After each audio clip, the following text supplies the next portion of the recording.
we thought, now that we've landed after 6,700 kilometers of taking the van around, we'd do a little tour for you.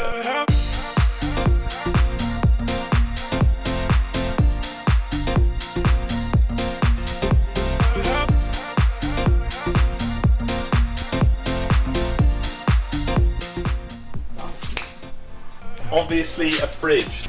It's a Rovin fridge. It is from The Good Guys. No, it's from Bing Lee actually. It works really well. Probably a little bit too small, I think, for extended durations. I think like if you want to eat healthy, it's really difficult to like keep lots of fresh food in there. I think it works for like a camper trip weekend away, or for people who like don't want to cook.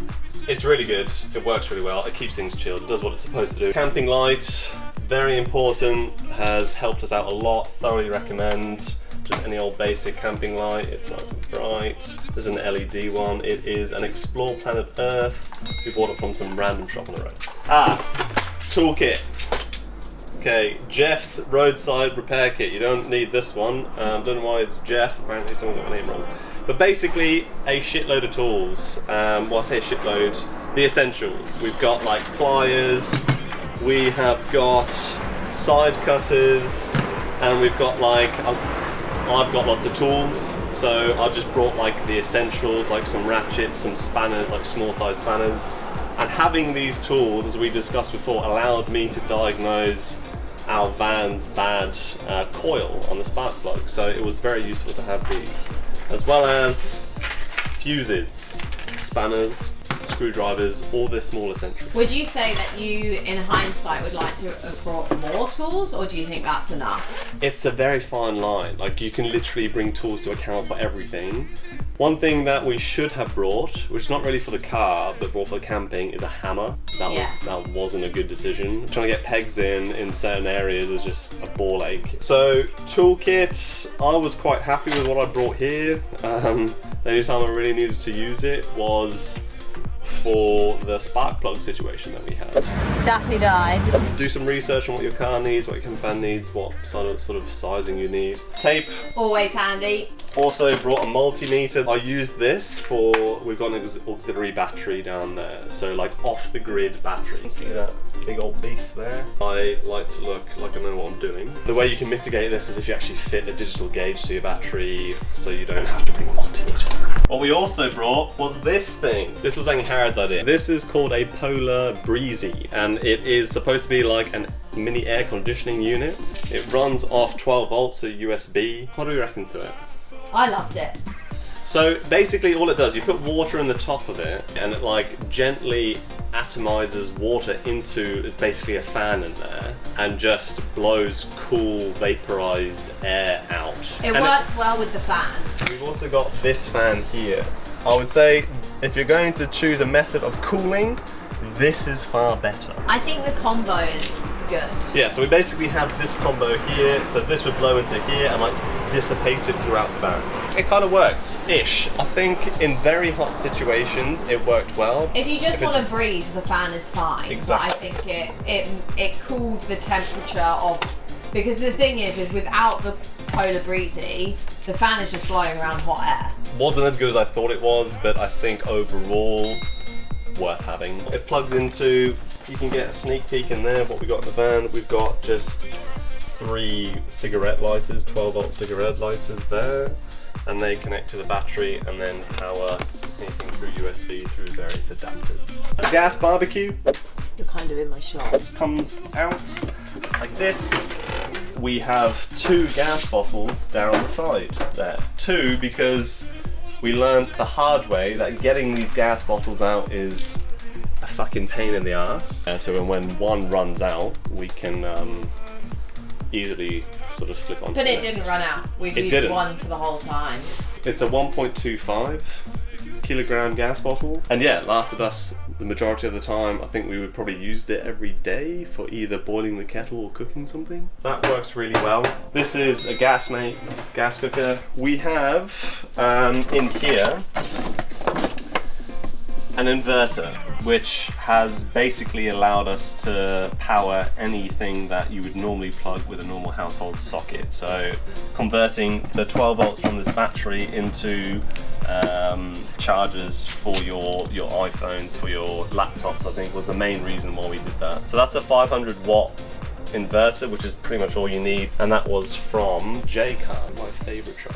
We've then obviously just got like cooking essentials here. There's no point in getting out too much, No. but it's got like general camping cooking equipment. We've got frying pans, saucepans, and then we've obviously got all of the Like normal cutlery and pots, like plates and cups and wine glasses. We also have a sink here, which has got like a pump mechanism. it's got like a water tank underneath the seat. To be honest, I don't think we need don't it. need it. It's- We never use it. It's just become more storage, to be honest, because we do stay on campsites the whole time, and campsites always have running water, and it's just easier to wash your stuff up in the camp kitchen than it is to use that. Spare toilet roll, of course.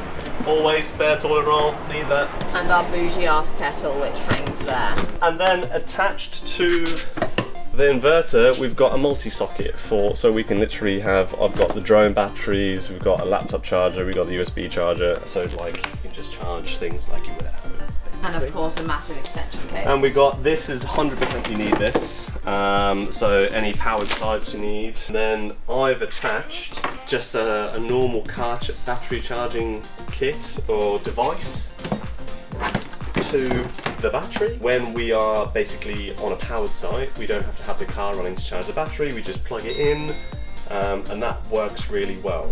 The following day. Okay, so the other thing was the battery. So we've got an auxiliary battery, which means we can be off-grid. That battery will last 3 days, powering the fan, the lights, the charger, basically everything for 3 days, we found. It is a 12 volt AGM deep cycle battery. It's a Trojan battery, and it's very, very good. I got it second hand for like $150. Can we acknowledge the fact that we look different in this 2 days later? I thought you wouldn't notice as long as I had the hat on. Let's just go around this side. This awning. This awning is an XTM. It's from our favourite shop, BCF. BCF! BCF. This awning is an absolute lifesaver. So from shade and from rain, it has just been a very, very good addition to the van, and would thoroughly recommend at base level that you get one of these. We also have some like add-ons for it. So we've got a side awning that you can just literally like Velcro onto the side. And we also have a full tent that you can put on as well, which helped us definitely our first day in Cuba PD, which you might have seen footage of, but we put the whole tent up just to save us from the flies. Yeah. So this bed basically folds out. You put the seats forward. We won't do a demonstration, but you put the seats forward, and then you've got like another little table that you fold out, and this fully folds out. It's a bit of a pain in the ass when it comes to like packing and unpacking all the time. It would be nice if you could just have the bed out all the time, but unfortunately we're not granted with the space with this machine. Then we've got some storage. So here is a ground sheet basically, which is handy enough. Then inside we have 2 camping chairs and also a table and an umbrella in case we go to the beach. Other things include, You get that air shot. we have lights. Woo, so jazzy. So we can change the lights. These were also an awesome addition, because that means we can like sort of chill inside the van, which we've done a few times when it's raining, have the lights on. We don't need to have the lights, but we use them all the time, and they're a pretty cool addition. Just good for when you've got the curtains shut, because we've got back curtains on the boot as well, and you don't want to sit here in complete pitch black as soon as you get into the van. We've got a TV here.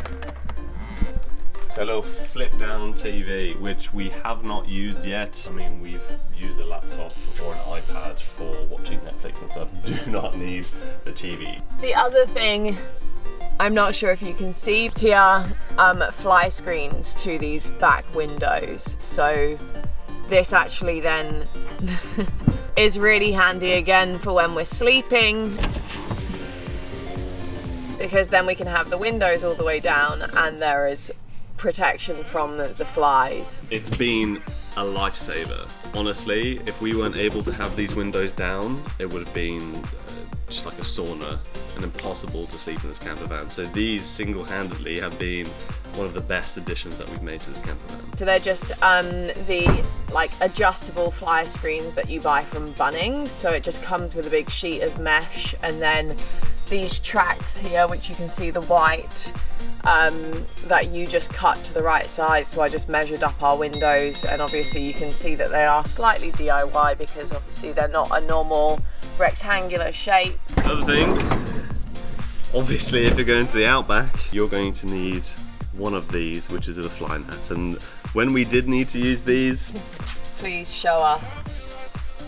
It's beautiful. When we did need to use these, they were super handy. So thoroughly recommend one of these as well, even though everyone said you don't need one. If you're gonna go exploring, sort of the more nature reserves and national parks and things, I definitely think that they're of use. Right, so this is the Topbox. We didn't have this on our first road trip when we went to Cairns, and we just found trying to fit everything that we needed, things got a bit cluttered inside the car. So we bought this Topbox. It was off Facebook Marketplace, and then Harrod did an awesome job with a tropical design on it. So we sprayed it ourselves. It was a lot of fun.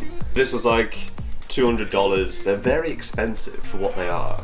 This was $200, and it's a shitty one. You don't need anything special really, so you could buy a brand new Thule one, which would be like $600-700, I reckon, if not more. This has been perfect, hasn't it? Yeah. In here, what do we bring? One thing that was always recommended when we were doing research to go to the outback was big bottles of water. So we got these 5-litre bottles from, I think it's just Woolworths. We didn't use them at all because, funny enough, there is enough clean water, clean drinking water throughout the journey.